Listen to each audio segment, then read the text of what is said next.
नमस्कार दोस्तों, अभी हम इस वीडियो में आप लोगों से साइंस का एक छोटा सा टेस्ट लेने वाले हैं जिसमें हम आप लोगों से साइंस के 20 को ऑब्जेक्टिव क्वेश्चन पूछेंगे और आप लोगों को 20 को ऑब्जेक्टिव क्वेश्चन में से मात्र 15 को ऑब्जेक्टिव क्वेश्चन का उत्तर देना है। अगर आप 15 को ऑब्जेक्टिव क्वेश्चन का उत्तर दे देते हैं तो समझना जो हमारी शुरुआती पढ़ाई है वो बहुत ही बेहतरीन ढंग से शुरू हुई है और इसी बेहतरीन ढंग से आपको अपनी पूरी पढ़ाई कंप्लीट कर लेना है। उसके बाद से बोर्ड परीक्षा में 450 नंबर लाने से कोई नहीं रोक सकता है। तो बहुत अच्छे से इस टेस्ट को जरूर दीजिएगा। अगर 15 से कम भी नंबर आता है ना तो हार नहीं मानना चाहिए, ठीक है ना। अब जरूर हमें कमेंट करके बताना, ठीक है। बहुत इंपॉर्टेंट क्वेश्चन है जो कि आपको लगभग याद होगा, इसलिए मैं आप लोगों से ये एक बार छोटा सा टेस्ट लेने वाला हूँ, ठीक है। चलिए हम शुरू करते हैं। विज्ञान का टेस्ट लेंगे हम आपको, ठीक है ना। हम आपसे यहाँ पर देखिएगा जो पहला नंबर क्वेश्चन मैं आपसे पूछूंगा वो क्वेश्चन है कि एक एंगस्ट्रम बराबर होता है, एक एंगस्ट्रम बराबर 10 के पावर -10 मीटर होता है। पहला नंबर क्वेश्चन का ऑप्शन नंबर ए सही जवाब मिल जाएगा, ओके। दूसरा नंबर आप क्वेश्चन देखिएगा ध्यान से, तो दूसरा नंबर क्वेश्चन आप लोगों का है अबिंदुकता के उपचार के लिए प्रयुक्त होता है, यानी कि अबिंदुकता के दूर करने के लिए कौन सा लेंस का उपयोग किया जाता है। तो सिलेंडरी लेंस का उपयोग किया जाता है जिसको हम लोग ना बेलनाकार लेंस के नाम से भी जानते हैं। तो ऑप्शन नंबर आपका दूसरा नंबर क्वेश्चन का डी नंबर सही जवाब मिल जाएगा। अब देखिएगा तीसरा नंबर क्वेश्चन। तीसरा नंबर क्वेश्चन केमिस्ट्री का है कि संगमरमर का रासायनिक सूत्र क्या है। संगमरमर का रासायनिक सूत्र क्या होता है। तो आप लोग उत्तर याद रखिएगा, CaCO3 ये होता है संगमरमर का रासायनिक सूत्र, जिसको हम लोग बोलते हैं कैल्शियम कार्बोनेट, और कैल्शियम कार्बोनेट संगमरमर का रासायनिक सूत्र होता है। तो तीसरा नंबर क्वेश्चन का भी ऑप्शन नंबर ए सही जवाब मिल जाएगा। चौथा नंबर क्वेश्चन आप लोगों से पूछा गया है कि अम्लीय वर्षा में वर्षा जल का pH मान होता है, मतलब कि अम्लीय वर्षा का जो pH मान होता है वो कितना होता है। तो आप सब लोग याद रखना 5.6 से कम होता है अम्लीय वर्षा के जल का pH मान। ऑप्शन नंबर 4 का बी हो जाएगा। अगर आप लोगों से क्वेश्चन बाय द वे कहीं पूछेगा कि अम्लीय वर्षा किसके कारण होती है तो आप लोग बता देना NO2 और SO2 इन दोनों का कारण होती है। सल्फर डाइऑक्साइड और नाइट्रोजन डाइऑक्साइड दोनों के कारण अम्ल वर्षा होती है। अम्ल वर्षा संभव हो पाती है तो SO2 और NO2 दोनों के कारण, ठीक है। लेकिन ज़्यादातर आपके एग्जाम में क्वेश्चन SO2 के कारण ही पूछा जाता है, ऑप्शन में यही ज़्यादा रहता है, लेकिन नॉलेज के लिए मैं दोनों बता दूँ, ठीक है। अगला क्वेश्चन आप लोग देखिएगा, तो ये आपका 5 नंबर क्वेश्चन है लैक्टिक अम्ल का प्राकृतिक स्रोत, यानी कि जो लैक्टिक अम्ल होता है वो किस में पाया जाता है। तो इसका आंसर हो जाएगा दही में। जो दही होता है ना उसमें दही में लैक्टिक अम्ल पाया जाता है, और इमली में टार्टेरिक अम्ल पाया जाता है, सिरका में एसिटिक अम्ल पाया जाता है। ये सब आपको याद होना चाहिए। तो लैक्टिक अम्ल दही में ही पाया जाता है। 5 नंबर क्वेश्चन का ऑप्शन नंबर ए सही जवाब मिल जाएगा। बाबू हम बीच बीच में आप लोगों से एक छोटा सा हर विषय का टेस्ट लेते रहेंगे, तो आप लोग एक काम करो, हमारा व्हाट्सअप ग्रुप ज्वाइन कर लीजिए। देखिए बाबू हमारा व्हाट्सअप ग्रुप बिल्कुल फ्री है हर विद्यार्थियों के लिए, 1 भी रुपया नहीं लगता है। ये हमारा मोबाइल नंबर है, आप हमारे इस मोबाइल नंबर को नोट कर लो और इसी नंबर से मैं व्हाट्सअप चलाता हूँ। आप व्हाट्सएप पर मैसेज कर दो कि सर हमको भी आपके व्हाट्सएप ग्रुप में जुड़ना है। मैं आपको इधर से व्हाट्सएप ग्रुप का लिंक और हम अपने स्टडी प्लस ऐप का लिंक, मतलब कि हम अपने व्हाट्सएप ग्रुप का लिंक और अपने एप्लीकेशन का लिंक आपको भेज देंगे। एप्लीकेशन से आप लोग क्लास करिएगा और study plus WhatsApp channel group से आपको सारा मतलब ना जानकारी मिलती रहेगी और पढ़ाई के विषय में वीडियो मिलता रहेगा और आपको PDF ऑडियो मिलता रहेगा। तो आप इस वन मैसेज जरूर कर देना हमारे पास व्हाट्सएप पर, ठीक है, जरूर कर देना। ये देख लीजिए आपका 6 नंबर क्वेश्चन है मानव शरीर का शारीरिक तापमान होता है। मानव शरीर का जो शारीरिक तापमान होता है, मतलब कि एक मनुष्य का जो शरीर का तापमान होता है वो कितना डिग्री सेल्सियस होता है। तो 37 डिग्री सेल्सियस मानव शरीर का तापमान होता है, यानी कि टेम्परेचर। ऑप्शन नंबर आपका 6 का सी नंबर सही जवाब मिल जाएगा। 7 नंबर क्वेश्चन है कांच के प्रिज्म में कितने पृष्ठ होते हैं। जो कांच के एक प्रिज्म होते हैं ना उसमें कितने पृष्ठ का मतलब होता है सरफेस, यानी कि सरफेस उसका सतह। तो आपका हो जाएगा कितने होते हैं, तो 5 होते हैं। आप लोग को याद रखना 5 सतह होते हैं। ऑप्शन नंबर आपका 7 नंबर का बी नंबर सही जवाब मिल जाएगा, ओके। 8 नंबर क्वेश्चन देखिएगा। 8 नंबर क्वेश्चन है विद्युत विभव का एसआई मात्रक। विद्युत विभव का एसआई मात्रक वोल्ट होता है, जिसको हम लोग वी से सूचित करते हैं। तो ऑप्शन नंबर आपका 8 नंबर का ए नंबर सही जवाब मिल जाएगा। 9 नंबर आपका क्वेश्चन है विद्युत धारा का एसआई मात्रक। विद्युत धारा का एसआई मात्रक क्या होता है। विद्युत धारा का एसआई मात्रक होता है एम्पियर, जो कि ऑप्शन नंबर सी में दिया गया है। तो 9 नंबर क्वेश्चन का सी नंबर आपका बिल्कुल सही जवाब मिल जाएगा, ठीक है। अगला क्वेश्चन आप देखिएगा 10 नंबर आपका क्वेश्चन है विद्युत आवेश का एसआई मात्रक। विद्युत आवेश का दोस्तों एसआई मात्रक क्या होता है, तो कूलम्ब होता है, जिसको हम लोग सी से सूचित करते हैं, है ना। तो सी से सूचित करते हैं या फिर क्यू से भी सूचित करते हैं, हालांकि क्यू से ही सूचित करते हैं इसे, है ना। तो याद रखना सी से नहीं क्यू से सूचित करते हैं, कूलम, है ना। तो आपका विद्युत आवेश का सही मात्रक हो जाएगा कूलम, सी नंबर सही जवाब मिल जाएगा। अगला क्वेश्चन देखिएगा, प्रतिरोध का एसआई मात्रक।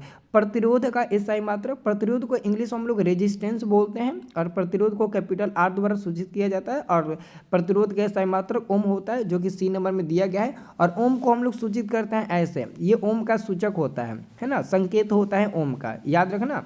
ऑप्शन नंबर आपका सी नंबर 11 का सही जवाब मिलेगा। 12 नंबर क्वेश्चन देखेंगे, मोमबत्ती का जलना। मोमबत्ती का जलना, मोमबत्ती आप लोग देखे होंगे दिवाली के त्यौहार में, हम लोग छठ पूजा का त्यौहार में ज़्यादातर हम लोग मोमबत्ती का इस्तेमाल करते हैं ना। दिवाली के दिन पूरे छत के चारों तरफ मोमबत्तियाँ दिया हम लोग जलाते हैं। तो मोमबत्ती का जलना कौन सा परिवर्तन है, तो रासायनिक अभिक्रिया हो जाएगा। मोमबत्ती का जलना एक रासायनिक अभिक्रिया होता है, ठीक है। अगला क्वेश्चन हम लोग देखेंगे 13 नंबर, स्त्रियों में कौन सा लिंग गुणसूत्र होता है। स्त्रियों में कौन सा लिंग गुणसूत्र होता है, तो स्त्रियों में XX होता है, याद रखना। स्त्रियों में क्या होता है, XX होता है। तो ऑप्शन नंबर बी सही जवाब मिल जाएगा। और पुरुष में X और Y होता है ना। ये हमारे पास पुरुष है, ये हमारे पास स्त्री है। तो पुरुष में XY दोनों होता है और महिला में XX होता है। तो अगर पुरुष का X जाता है और इधर से महिला का X आता है तो दोनों मिलकर XX होता है, और XX होगा तो लड़की पैदा होगी। जब पुरुष से Y जाएगा और महिला से X आएगा तो X इंटू वाई बनेगा, और जब X इंटू वाई बनेगा तो लड़का पैदा होगा, ठीक है ना। तो बहुत अच्छे तरीके से आपको हम समझा देंगे, सब्जेक्टिव में भी, है ना। तो अगला क्वेश्चन हम लोग देखेंगे 14 नंबर, चीनी का रासायनिक सूत्र क्या होता है। जो चीनी होता है ना, चीनी यानी शुगर, शुगर यानी शक्कर, ठीक है ना। तो चीनी का रासायनिक सूत्र आप लोगों से पूछा गया, ठीक है ना। तो चीनी का रासायनिक सूत्र होता है C12H22O11। ऑप्शन नंबर आपका सी नंबर सही जवाब मिल जाएगा, ठीक है ना। और जो बी नंबर में ऑप्शन दिया गया है ना, बी नंबर वाला जो ऑप्शन दिया गया है वो क्या होता है, तो ग्लूकोज। ग्लूकोज का नाम सुने होंगे, हाँ। तो ग्लूकोज का रासायनिक सूत्र C6H12O6 होता है, और चीनी का रासायनिक सूत्र जो सी नंबर में दिया गया है C12H22O11, वो चीनी का रासायनिक सूत्र होता है। तो आप लोग याद रख लेना। अगला क्वेश्चन है, बेकिंग सोडा का सूत्र क्या होता है। बेकिंग सोडा का सूत्र होता है NaHCO3, जिसको हम लोग सोडियम बाइकार्बोनेट नाम देते हैं या फिर सोडियम हाइड्रोजन कार्बोनेट नाम देते हैं। ये वही बेकिंग सोडा है जिसका इस्तेमाल हम लोग उपयोग खाना बनाने में या फिर जलेबी छानने में, रसगुल्ले बनाने में, या फिर बहुत सारे पुआ पकवान बनाने में हम लोग करते हैं। ताकि मतलब बेकिंग सोडा का प्रयोग क्यों करते हैं, ताकि फूले। जैसे जलेबी पतली पतली होती है, अगर उसमें थोड़ा सा भी सोडा का इस्तेमाल कर देंगे तो वो मोटा मोटा दिखेगा, है ना, और लगेगा बहुत मतलब अच्छा दिखने में लगेगा। तो हम लोग यहाँ पर और इस जगह पर इसका उपयोग करते हैं। एग्जाम में पूछा भी जाता है कि बेकिंग सोडा का 2 उपयोग बताओ, है ना। अगला क्वेश्चन देखिएगा 16 नंबर, एक धातु जिसे चाकू से आसानी से काटा जा सकता है। कौन ऐसे धातु हैं जिसे चाकू से आसानी से काट सकते हैं, तो देखिए जैसे कि सोडियम हो गया, लिथियम हो गया, पोटेशियम हो गया। इन 3-4 ऐसे तत्व, ये 3-4 ऐसे तत्व होते हैं ना, जो धातु होते हैं जिसको आसानी से आप अपनी हाथों पर रखकर चाकू से काट सकते हो। तो यहाँ पर सोडियम दिया है डी नंबर में, तो सोडियम सही हो जाएगा। लिथियम पोटेशियम नहीं दिया है, अगर दिया रहता तो टिक लगाते, नहीं दिया है तो नहीं टिक लगाएंगे। आंसर आपका डी नंबर मिल जाएगा। अगला क्वेश्चन हमारे पास है हेमाटाइट। हेमाटाइट अयस्क होता है। देखो हेमाटाइट जो होता है ना, वो आयरन यानी कि लोहा का अयस्क होता है। ऑप्शन नंबर आपका बी नंबर सही जवाब मिल जाएगा, Fe।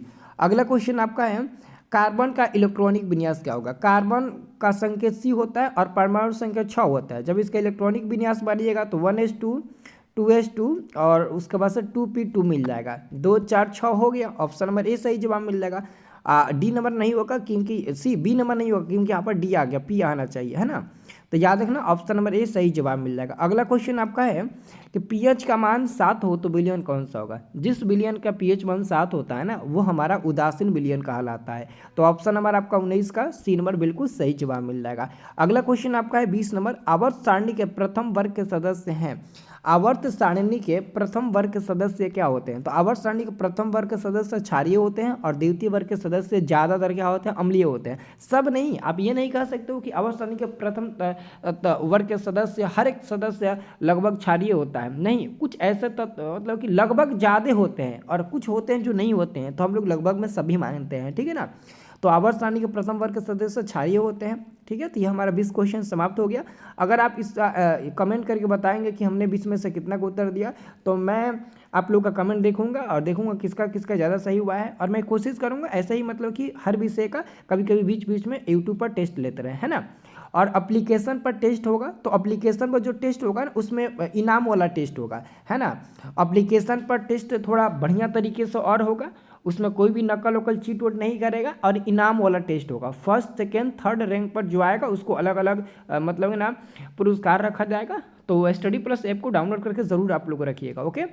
तो बाकी दोस्तों हम लोग नेक्स्ट वाले वीडियो में मिलेंगे और कल से हम लोगों का लाइव क्लास शुरू हो जाएगा। आज थोड़ा सा मैं थका हुआ हूँ इसलिए आज क्लास नहीं ले पाया। आज से कल से आप लोगों का डेली एकदम रेगुलर क्लास होगा। व्हाट्सअप ग्रुप जाकर चेक करिएगा ना, तो मैंने टाइम टेबल सब भेज दिया है, आप उसी टाइम टेबल को नोट कर लीजिएगा, उसी टाइम टेबल से हम लोग का पूरा कंटिन्यू क्लास होगा, ओके। चलिए जी, धन्यवाद, जय हिंद, मिलते हैं नेक्स्ट वाले वीडियो में।